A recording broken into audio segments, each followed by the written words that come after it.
Magandang araw! Ngayon ay pag-uusapan natin ng isang simpleng sangkap na ginagamit natin sa pang-araw-araw. Ito ang sibuyas. Ang sibuyas ay isa sa pinakakaraniwang rekado na ginagamit sa pagluluto. Makikita ito sa halos sa lahat ng lutuing Pilipino. Tulad na lamang ng adobo, sinigang at iba pang mga ginisang luto ulam.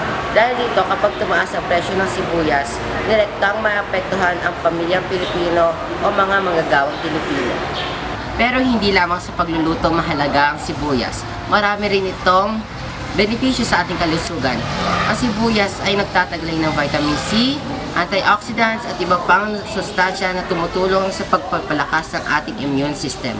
Nakatutulong din ito sa kalusugan ng puso at maaaring makatulong sa pag-iwas sa ilang sakit. Bukod dito, mahalaga rin ang sibuyas sa sektor ng agrikultura.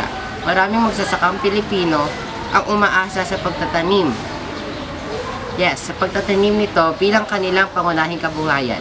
Kaya naman, mahalagang suportahan natin ang lokal na produksyon ng sibuyas para sa ikauunlad ng bansa. Okay na? 1, 2, 3, go! Sa kabuuan, ang sibuyas ay hindi lamang simpleng regado sa ating pagluluto. Isa rin itong mahalagang bahagi ng ating kalusugan, ekonomiya at pang-araw-araw na pamumuhay. Muli, ako si Angeline Listerio para sa PRSPC Vlog. Thank you!